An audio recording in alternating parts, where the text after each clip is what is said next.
ओम शांति। 15 दिसंबर 2010 की अव्यक्तवाणी से। दुख और अशांति चारों ओर भिन्न भिन्न स्वरूप में बढ़ रही है। उसके लिए पवित्रता का वाइब्रेशन आवश्यक है। दुख अशांति का कारण अपवित्रता है, तो अपवित्र आत्माओं को और भक्त आत्माओं को अभी डबल सेवा चाहिए। वाणी की सेवा तो बाप दादा ने देखा कि चारों ओर धूमधाम से चल रही है, अपना उलाहना भी निकल रहा है, लेकिन अभी आत्माओं को एक्स्ट्रा सकाश चाहिए। वह है मनसा सेवा द्वारा सकाश देना, हिम्मत देना, उमंग उत्साह देना। तो इस समय डबल सेवा की आवश्यकता है। इसके लिए बाप दादा ने कहा है, हर एक बच्चा अपने को क्या समझे। हर एक बच्चा अपने को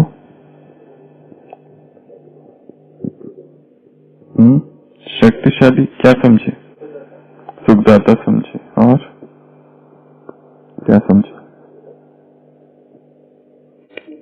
पूर्वज और दाता। और क्या समझे, आत्माओं को हिम्मत देना, सकाश देना, उमंग उत्साह देना। इस सेवा की आवश्यकता है, तो अपने को पूर्वज समझे। आप इस कल्प वृक्ष का फाउंडेशन पूर्वज और पूज्य आत्मा हो। बाप दादा तो दुखी आत्माओं का आवाज सुनते रहते हैं। आप बच्चों के पास उन्हों के पुकार का आवाज पहुंचना चाहिए। जितना संपूर्ण पवित्र आत्मा बनेंगे, बन रहे हैं, बने भी है, लेकिन साथ साथ अभी मनसा सेवा को बढ़ाना है। आज विश्व में सुख, शांति, संतोष आत्माओं में कम हो रहा है, तो आप परमात्मा प्यार के पात्र आत्माओं को अभी प्यार की, संतुष्टता की, खुशी की अंजलि देने की आवश्यकता है। दुखियों को सुख की अंजलि देनी है। एक तो मनसा सेवा द्वारा सकाश दो, और दूसरा अपने चेहरे और चलन द्वारा बाप को प्रत्यक्ष करो। अभी जो सेवा कर रहे हो और ही बाप दादा और की है, बाप दादा खुश है कि सेवा में चारों ओर उमंग उत्साह है। लेकिन अभी एक सेवा रही हुई है। अभी तक यह आवाज तो हुआ है। कौन सा आवाज? संस्था बहुत अच्छा काम कर रही है। और क्या अच्छा करे? ज्ञान अच्छा देती है और कार्य अच्छा कर रहे हैं। क्या कि ब्रह्मा कुमारी या मनुष्य आत्मा को अच्छा बना देती है। यह जो अशुद्ध व्यवहार है, अशुद्ध व्यवहार से मुक्त कर देती है। जो गवर्नमेंट चाहती है कि युद्ध ग्रुप के लिए वह सेवा बहुत अच्छी करते रहते, लेकिन अभी बाप आया है, परमात्मा आ गया। परमात्मा ज्ञान यह दे रही है, मेरा बाप वर्षा देने आ गया। अभी बाप की तरफ नजर जाने से उन्हों को भी परमात्मा प्यार, परमात्मा की आकर्षित करेगी। अच्छा तो हो गया है, लेकिन परमात्मा बाप की प्रत्यक्षता आकर्षित कर अच्छा बनाएगी। तो अभी बाप की तरफ पहचान, जिसको याद करते हैं वह ज्ञान, वह वर्षा मिल रहा है। तो अभी मनसा द्वारा बाप के समीप लाओ।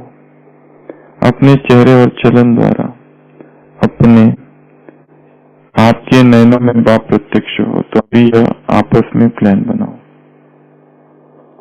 तो क्या सुना? दो बातें बाबा ने कही। एक तो स्वयं को पूर्वज समझने की, और दूसरा बाप को प्रत्यक्ष करने की। 15 मार्च 2010 की मुरली है। तो आत्माएं कैसी है इस समय? दुखी है, अशांत है, निर्बल है, शक्तिहीन है, बल नहीं है, संतोष नहीं है, उमंग उत्साह नहीं है, हिम्मत नहीं है, साहस नहीं है, और भक्त आत्माएं और दूसरा ये सारी आत्माएं। तो इनको डबल सेवा की आवश्यकता है। तो अपने आप को क्या समझो? पूर्वज।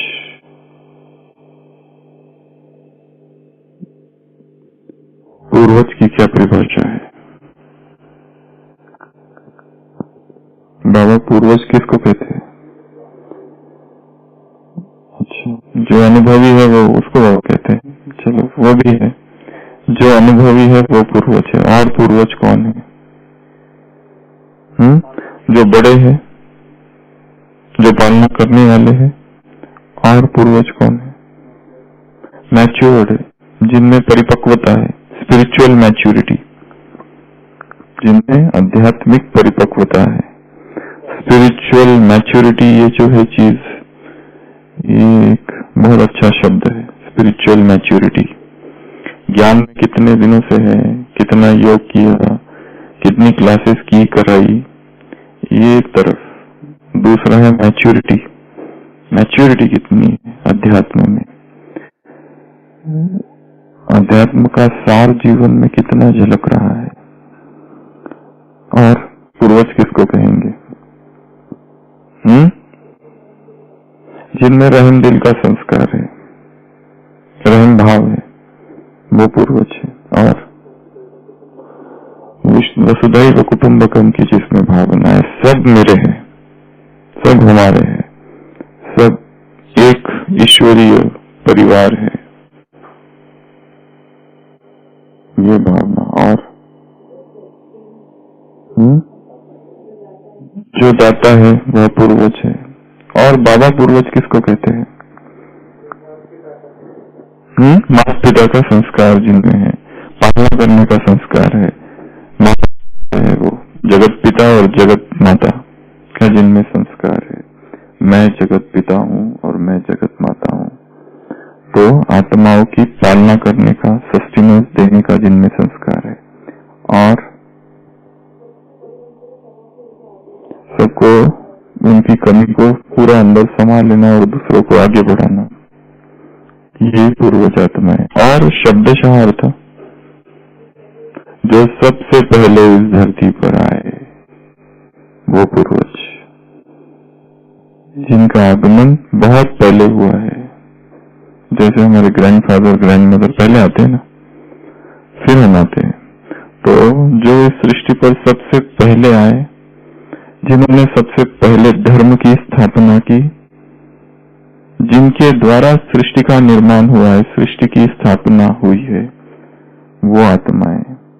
बाकी सभी धर्म की आत्माएं बाद में आई, तो वो सब एक रीति से छोटे हैं। परंतु उस दिन मुरली में कहा था ना, बाबा को भी आश्चर्य है, जो भारतवासी है वो कहाँ आकर्षित हो रहे हैं? अल्पकाल की प्राप्ति, अल्पकाल के साधन, वो लोग छोड़ रहे, जो बाद में आई है आत्माएं, पिछड़ी में आई हुई धर्म की आत्माएं। ये जो आत्माएं है वो अभी आई है, नई आत्मा। तो हम पहले आए हुए हैं। ये पूर्वज की सबसे पहली परिभाषा है। पूर्वज अर्थात जो पहले आए, प्रोजेनिटर्स, फोरफादर्स, एंसेस्टर्स। तो हम वो एंसेस्टर्स आत्माएं हैं, वो पूर्वज आत्माएं हैं। और पूर्वज किसको कहेंगे?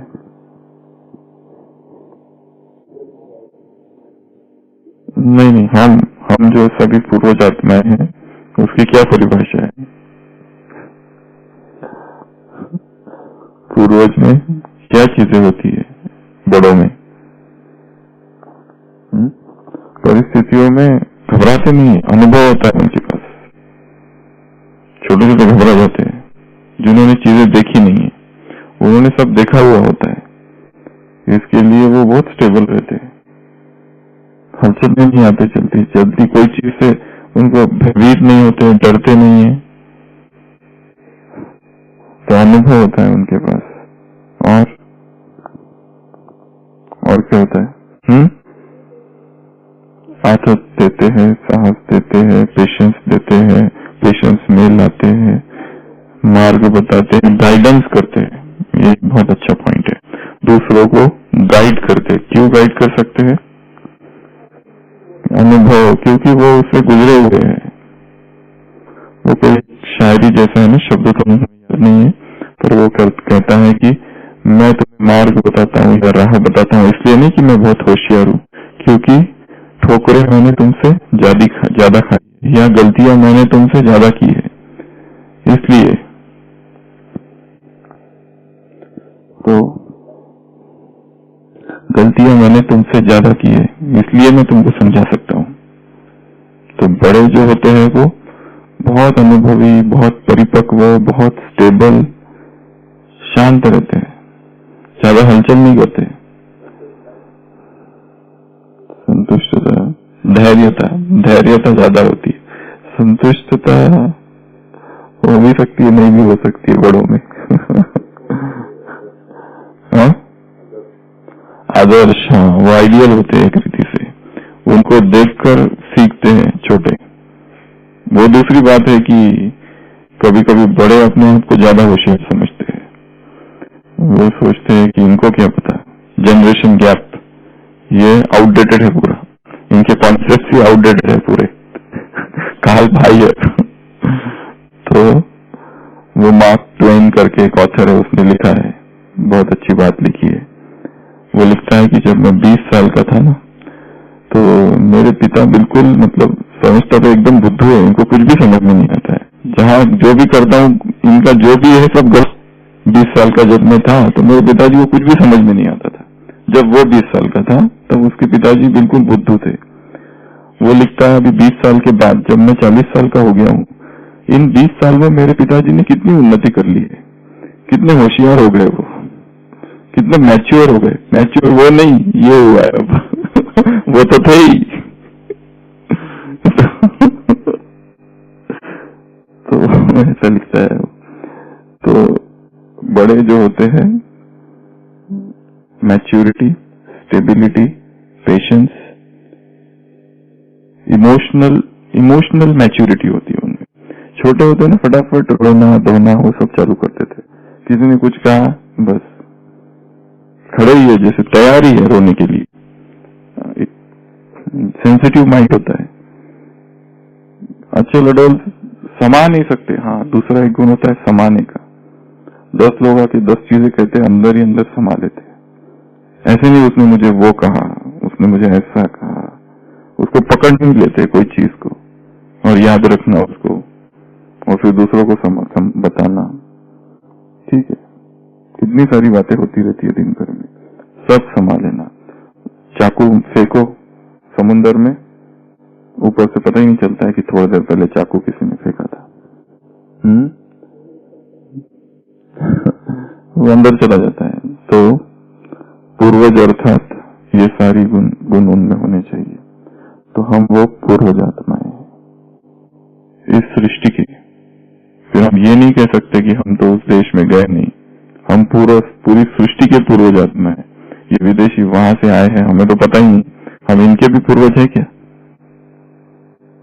चाहे किसी भी देश का हो, चाहे किसी भी संस्कृति का हो, चाहे किसी भी भाषा का हो, हम सभी मनुष्य सृष्टि के कंप्लीट ह्यूमैनिटी के हम फादर है, फोर फादर है, प्रोजेनिटर है, एंसेस्टर्स है, पूर्वज है।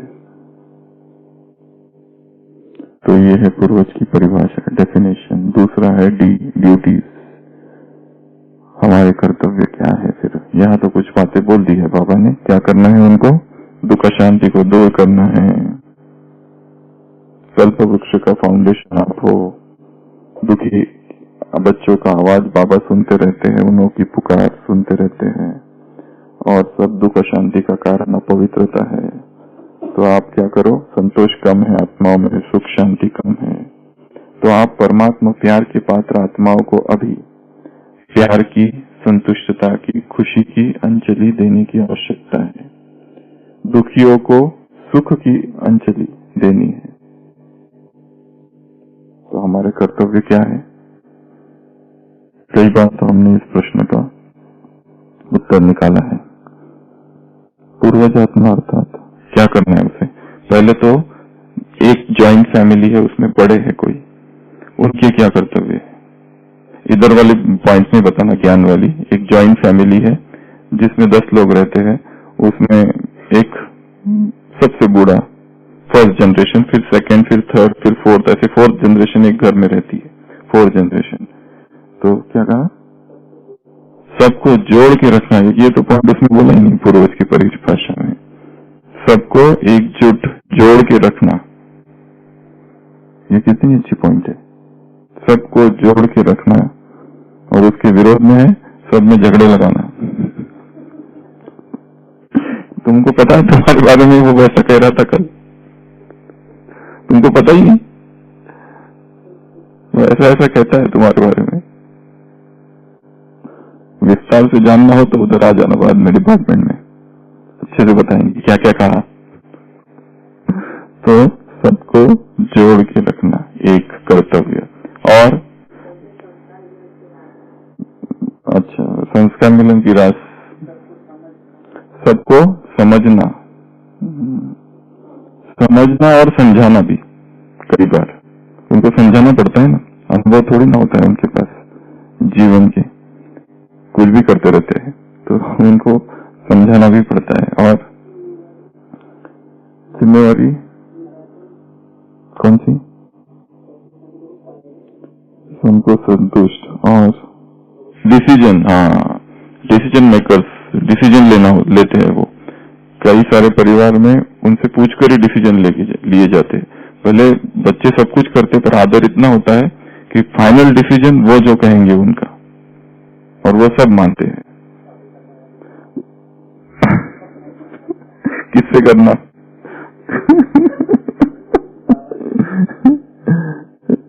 और इक्वालिटी क्या?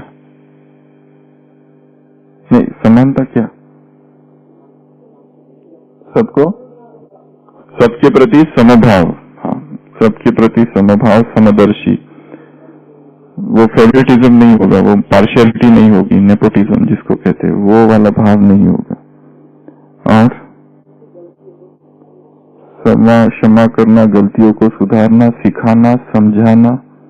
और सहन क्या करना?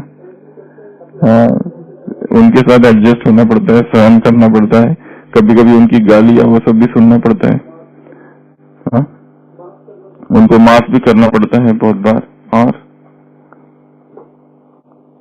और क्या करना? हाँ, उनको मारना, और हर जनरेशन के साथ एडजस्ट करना पड़ता है उसको, हर जनरेशन के साथ।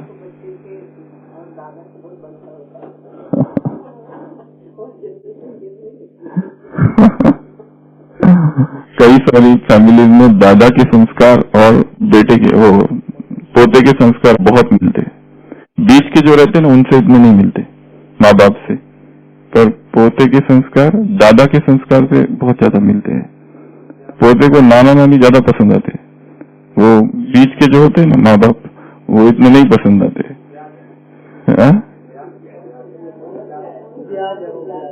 प्याज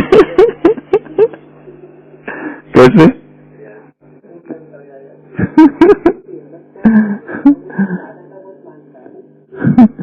जितने बहुत सारे सन्यासियों का जन्म ऐसे घर में हुआ है जहाँ माँ बाप जो थे वो बिल्कुल ही सांसारिक थे और आध्यात्मिक वाले जो थे उनके नाना नानी थे। ऐसे बहुत सारे सन्यासी हैं। हाँ, मतलब जो पोते जो है उनका ज्यादा आकर्षण उधर होता है, क्योंकि वैराग और अध्यात्म और ईश्वर प्रेम वो उनसे सीखते, बीच वाले से नहीं सीखते। तो कौन सी पॉइंट थी ये? नहीं, ड्यूटीज तो है फैमिली में, पर ये वाली कौन सी पॉइंट थी? हर जनरेशन के साथ एडजस्ट करना, क्योंकि उनके सामने 3 जनरेशन है अलग अलग अगर है तो हर एक के साथ एडजस्ट करना।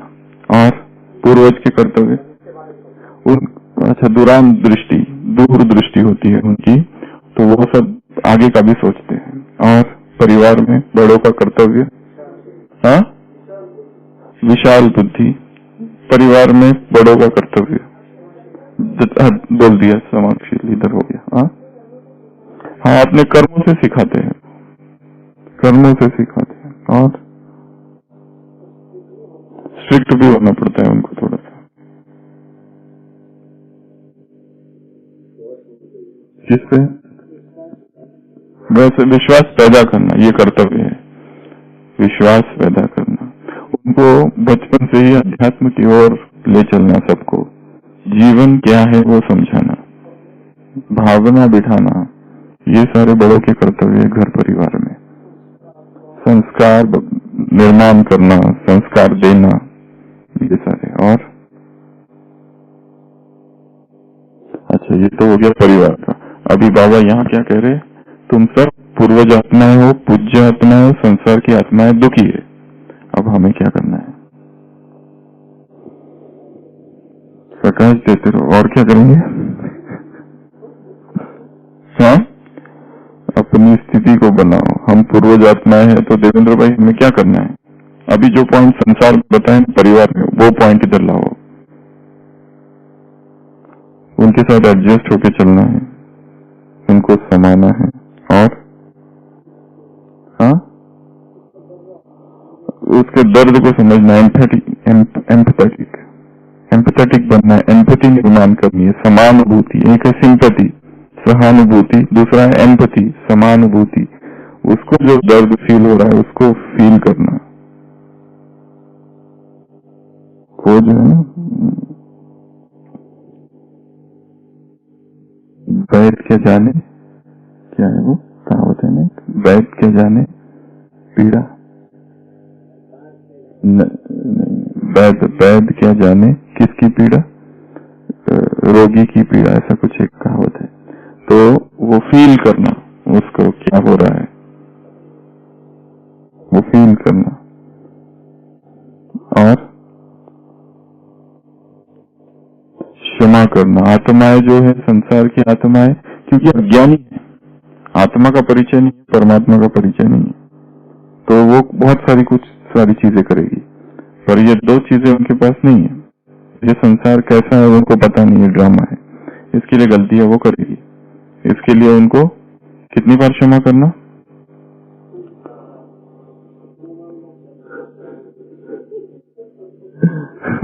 कितनी बार क्षमा करना है? अशोक भाई, कितनी बार क्षमा करना है संसार की आत्माओं को?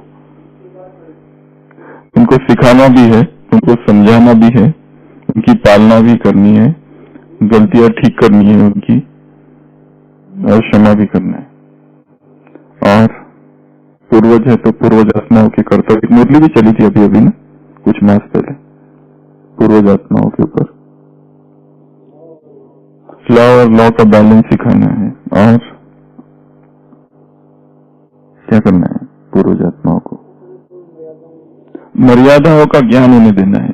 हाँ, ये भी एक इम्पोर्टेंट है, अपने कुल और मर्यादाओं का ज्ञान उन्हें देना। और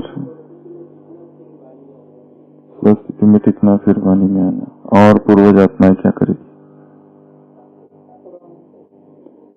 डिटैच रहना। डिटैच रहना बहुत जरूरी, नहीं तो डिस्टर्ब हो जाएंगे। अध्यात्म में सबसे पहला नियम तो सेल्फ सेफ्टी है, विश्व का कल्याण बाद में, पहले खुद की रक्षा। और पहले स्वार्थ अर्थात स्व के अर्थ किया हुआ पुरुषार्थ, स्व के उन्नति के अर्थ किया हुआ पुरुषार्थ।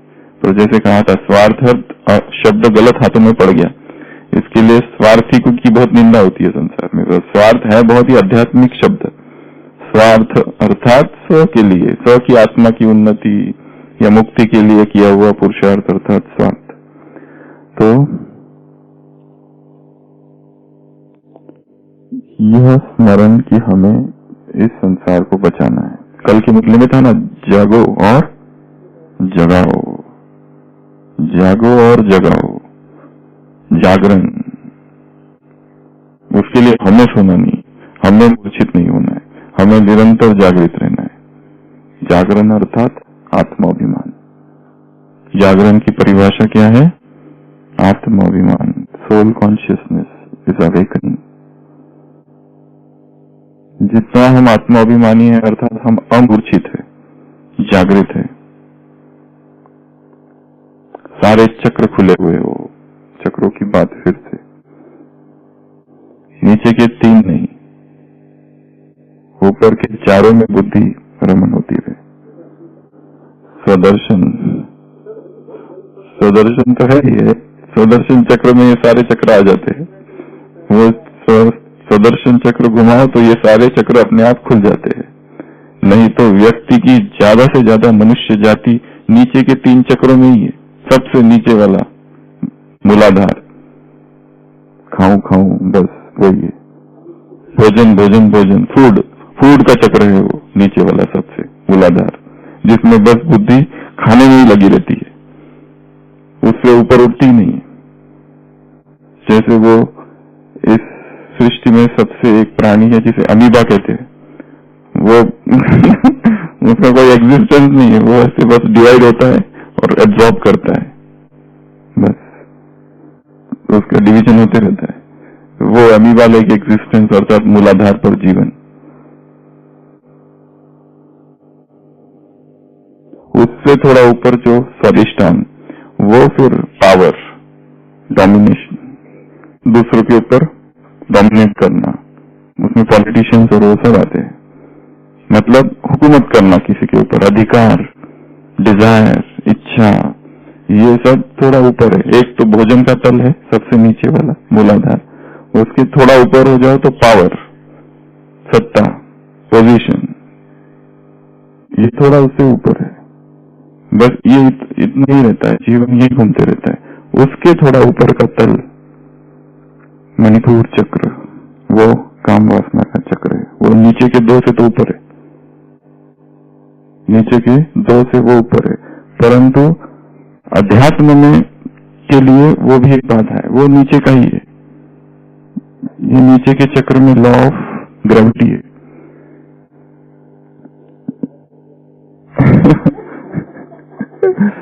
जो नीचे का है एकदम, वो केवल फिजिकलिटी, केवल भोजन और ये सारी चीजें। उसका थोड़ा जो ऊपर है वो दूसरे पर अधिकार, दूसरों को डोमिनेट करना, वो पावर, सत्ता। और तीसरा काम जो है उसमें या तो खुद सरेंडर होना, यूनियन, वो देह का तल है, परंतु वहां पर साइकोसोमैटिक तल है। नीचे वाले तल केवल सबसे नीचे वाला केवल शरीर है, उसके ऊपर वाला थोड़ा सा इंटेलेक्ट है उसमें, उसके ऊपर वाला उसमें दिख रहा है वो प्रेम के जैसा, परंतु प्रेम नहीं है, वो प्रेम नहीं, वो काम का तल है। उस काम के तल में डोमिनेट करना या डोमिनेट कराना, दोनों ही चीजें है उसमें। सरेंडर करना या दूसरों के ऊपर सरेंडर हो जाना, ये भी देह का तल है। ये नीचे के ही 3 तल है। ऊपर का जो तल है वो प्रेम का तल है, और ये प्रेम का जो तल है इतना नाजुक है कि जो प्रेम होता है वो कब यहां से यहां चला जाता है पता नहीं चलता है। ऊपर से प्रेम दिखाई देता है स्त्री पुरुष में, परंतु वो स्त्री पुरुष का प्रेम कब काम में परिवर्तन हो जाता है चलते चलते, उनको भी नहीं पता चलता। पहले तो दिखाई देता है बहुत आदर, बहुत सम्मान, बहुत प्यार, प्रेम दिखाई देता है। इंग्लिश में कहते हैं फॉल इन लव, वो फॉल होता है वहां पर। तो वो यहाँ का जो तल है प्रेम का तल है, ये बीच का चक्र है। इसके नीचे 3 है, ऊपर 3 है। नीचे को और ऊपर को जोड़ने वाला बीच का चक्र है, वो बीच का है। इसके लिए एक तो संभावना है नीचे जाने की या संभावना है ऊपर जाने की, परंतु अधिकतर वो नीचे ही चला जाता है। ये जो अनाहत है, ये प्रार्थना नहीं, अनाहत जो है वो प्रेम का चक्र है। इसके लिए उस प्रेम को यदि दिशा न दी गई तो वो नीचे ही चला जाता है, चाहे कितनी भी आध्यात्मिक भावनाएं हो स्त्री और पुरुषों में। परंतु यहाँ प्रेम तक आते हैं, परंतु इतना डेलिकेट है कि ज्ञान तलवार चाहिए, अगर नहीं तो वो सीधा नीचे सरकता है और देह के तल पर पहुंचता है। काम, सेक्सुअल डिजायर्स, ये मणिपुर चक्र का तल है, उसके ऊपर नहीं उठ पाता है। वो वहीं रहते हैं लोगों का।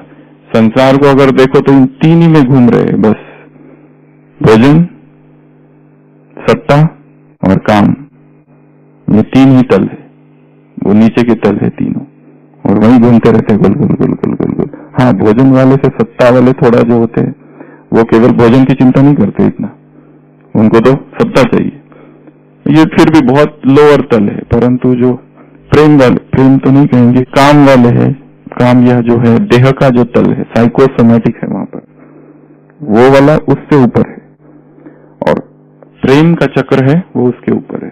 परंतु ये केवल प्रेम के भी ऊपर और 3 चक्र है।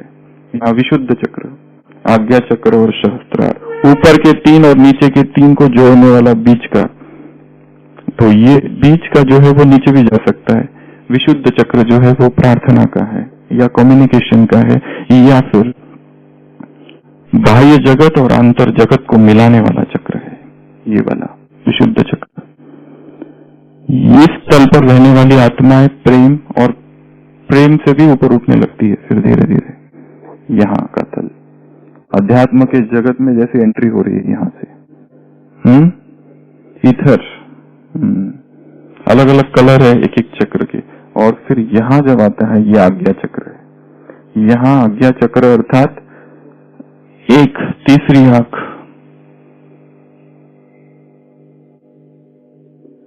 Be thou a single light, be thou a single eye, then thy body shall be full of light। Bible में एक जगह लिखा है, जीसस क्राइस्ट के वचन है, वो कहता है कि तुम एक आंख हो जाओ बस, तब तुम्हारे शरीर में प्रकाश होगा। एक आंख, सिंगल आई, ये सिंगल आई, ये सिंगल आई जो है, मतलब ये 2 आंखें नहीं रही, एक सिंगल आई, अर्थात यहाँ पर ज्ञान की पराकाष्ठा है। वो सब छोटे तलों से व्यक्ति ऊपर उठ गया है। उसकी बुद्धि अब वो भोजन, फिर सत्ता, फिर काम, इन सब से ऊपर ऊपर उठी है। जो लोग नीचे के नीचे ही घूम रहे हैं, उसी में घूम रहे हैं। यहाँ चेतना ऊपर ऊपर उठ रही है, पहुंच रही है हृदय, हृदय में भी प्रेम।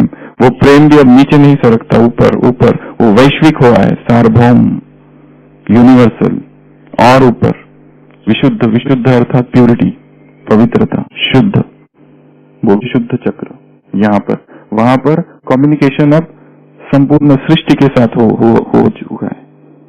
वो व्यक्ति और सृष्टि, समष्टि और सृष्टि एक हुई है वहां पर। तो वो जो तल है वो बहुत ऊंचा तल है, ये वाला भी विशुद्ध। वसुधैव कुटुंबकम की भावना, सब मेरे है, सब मेरे अपने हैं, ये भाव यहाँ प्रकट हो गया है। और उसके भी ऊपर यहाँ तीसरा नेत्र यहाँ खुल गया है। यहाँ से नीचे सड़कना बहुत ही मुश्किल है, यहाँ नीचे नहीं आती आत्मा। यहाँ तीसरी आंख जिसको बाबा कहते हैं, देह का तल, वो मन का भी तल, वो साइकोलॉजिकल डिस्टर्बेंसेस जो है वो सब खत्म हो गए। कभी खुशी कभी गम, ये सब नहीं है। कोई क्रिटिसाइज करता है, किसी के प्रति पॉजिटिव का भाव नहीं है, किसी का अटेंशन नहीं चाहिए। हर व्यक्ति को अटेंशन चाहिए ना, सब मुझे देखे, सब मुझे देखे। चाहे कोई कुछ तो करे, क्रिटिसाइज तो करे, कम से कम क्रिटिसाइज करे, कुछ बोले, पर उसको प्रसिद्धि चाहिए, नाम चाहिए, उसमें आना चाहिए। चाहे गलत कारणों के लिए भी हो, अच्छे कारणों के लिए आ जाए तो बहुत अच्छा, पर नहीं आता है, अकेला नहीं रह सकता है वो, उसको कुछ तो कुछ चाहिए, अटेंशन चाहिए। ये सारे तल जो है ये फिर भी नीचे के ही तल है, ये सारे नीचे के ही तल है। तो यहाँ का तल ऊंचा तल है आत्माभिमानी का, और सबसे ऊंचा तल है सहस्त्रार। उस तल में पार्ट और होल एक है। जैसे ये सृष्टि जैसे नाटक एक खेल है, कुछ भी डिस्टर्बेंस नहीं कर रहा है यहाँ का। बहुत ऊंचा तल, सर्व चेतना का सर्वोच्च तल सहस्त्राल का तल है। यहाँ पे वो विकार, वासनाएं, देह, ये सब मृत्यु, ये सब खेल खेल लग रहा है। तो इन तलों पर रहना अर्थात ये पूर्वज, सबसे ऊंचे तल जो पूर्वज स्थिति में रहना। सातों चक्र में ऊर्जा प्रवाहित होती रहे और नीचे की ऊर्जा ऊपर ऊपर ऊपर उतर आती जाए। नीचे के चक्रों को हम छोड़ते जाए, वो भोजन का तल, वो इसका तल, वो उसका तल, ऊपर ऊपर ऊपर ऊपर। ठीक है। दूसरी बात कही बाप को प्रत्यक्ष करने की। तो हम ये जो प्रश्न उत्तर कर रहे हैं उसको फिर से एक बार जो चालू करने वाले सीरीज, ये 17 तारीख से चालू करेंगे, 17 अप्रैल से। तो ये जो हिंदी ग्रुप है उसमें सोमवार से लेकर, तो सोमवार, मंगलवार, बुधवार ज्वालामुखी योग, वो किताब है यहाँ पर आपके पास, छोटी सी किताब है स्पार्क की, वो किताब हम चालू कर रहे हैं।